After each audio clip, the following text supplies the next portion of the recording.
we at the Disabled Outdoorsman recognize that, and we've had some pretty amazing experiences where we've gotten calls from people, about a person has had these thoughts and attempts and thought maybe this could stimulate. And so we actually have taken a couple people out and have heard some positive, I'm sure, changes in their life because of it. So, yeah, that's just awesome. Just going out in nature, like I said before, it's therapeutic in itself.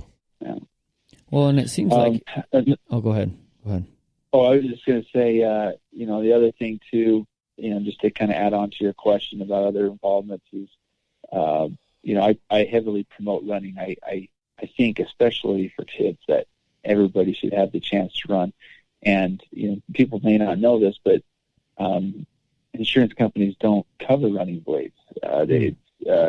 When you get that rejection letter, it says it's not, not a luxury. And so, that's kind of where I was bummed at when I wanted to get one. And there was an organization that has tried to fix this problem called amputee blade runners, and they work with a lot of companies to provide things at cost, and then they try to get people to to come over to their facility, and these amputees can get a running blade and a prosthetic fitted to them for free. And that's great.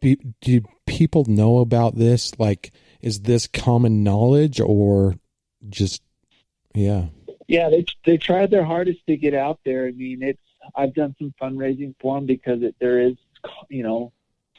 equipment costs, and the processors donate their time to make it happen. So, I mean, obviously it would be awesome if they could help everybody. Yeah. And they want to make sure that they find the right person that wants to run. Like, you can find people that just want a running leg, and when it comes down to it and they put it on and they realize, these things don't just move by themselves. I have to require work. And then it all of a sudden sits in a closet where somebody else could have used it. So there's some selection process, and they haven't turned anybody down.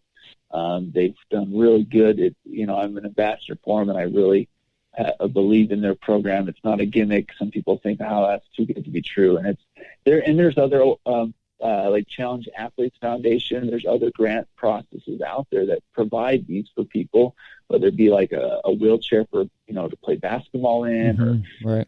Special equipment. And some people don't know about it. And so that's kind of one thing I've tried to help people get along in the process. In fact, this morning I was writing a letter of recommendation for an individual that's trying to get a pair of running legs. And so, I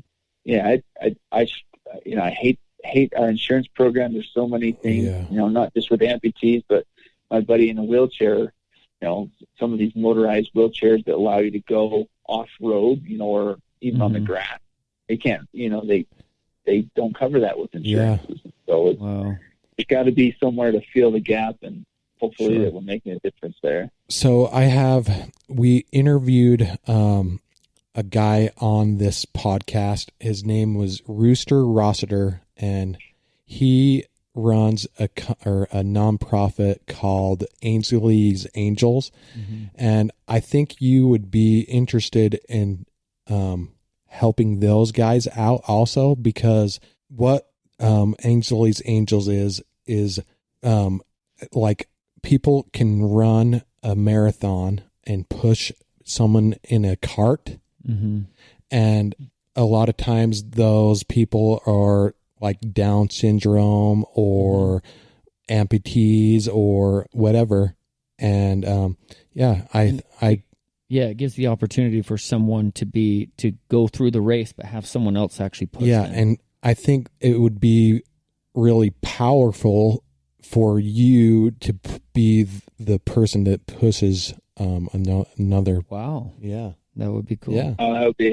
That's funny. I actually had something like that lined up, and this little girl ended up getting sick, and so we ended up not going. But I've definitely have wanted to do that, just because it would be a lot of fun for both them and for me, just to see someone that has also gone through something like do it too and enjoy it. And I don't know. I think it'll be really. I got an idea, Shane. We're going to say this, and you're not going to cut this part out. I got an idea. So for our next like 5K thing that we do, the annual whatever that we decide to do, maybe we like work with Sidney here, and we try to do some type of nonprofit race or something like that, and we raise money to help for amputees, to help this company that he was talking about, things like that. Because we did this we're doing one this actually it's only in a couple of weeks. Yeah. And we're doing one for it's a virtual 5K. Yeah. So anyone can do it, but anybody can do it, and we've already raised money for brainstorm for brain injury. Yep. Because I suffered a brain injury, and so I thought that would be the perfect candidate to start out with. Well, what do you think? The next one? Yeah. Maybe we could try to put something together. Yeah. Sydney's here in Utah as well. I know we're a few hours away from each other, but maybe in the spring or something like that, we could throw something together. Yeah. And do like a 5K, whatever we decide. Yeah. But I think that might be kind of cool. That would be awesome. One idea that my cousin had was a virtual Ironman that you did throughout the whole month. Okay. And like people could log their swimming, log their time on the bike, and log their running. Oh, okay. But they would have a whole month to do that. To do the whole thing. So interesting. Yeah. Maybe something like that. Since Sidney you have experience in that and all that kind of stuff. Maybe we could team up and do some type of nonprofit thing. Yeah. That'd be cool. Oh, absolutely. That sounds like a great idea. I'd love to do that. Love to be a part of that, guys. Okay. Yeah. Well, it seems like everybody that we've talked to, there's always a common theme, and the common theme is the more they give back, yes, the better they feel. Yep. Right. Even though they've been through something traumatic and hard in their life, it seems like that's like the common theme. You give back, and you create some type of life where you're helping other people. And it's more rewarding than financial. It's just rewarding because you're helping other people, and I just love it. Yeah. Oh, it is. You nailed it on the head. In fact, this hunt that I did on Sunday, this last Sunday, it was his first animal he's ever killed. Besides, doves. But I was shaking because I was so excited, feeling it for him. Yeah. That's awesome. The thrill of seeing his excitement was like, man, this is so amazing to see, to do this kind of service for people. Yep, it really is. It is. Yep. Well, that's awesome. What do you lean on for inspiration? Things like that. Like, who influences you? Do you listen to certain podcasts? Do you, read certain books? What do you use for your inspiration? Oh, what I have a lot of people, around me. I surround myself around positive people. Awesome. And just these positive individuals, close friends are good, good people to keep me rolling. Yeah. Keep me up all day. And that's probably a lot of it. I come from great parents. Cool. My dad's is and always will be my hero. My kids, just they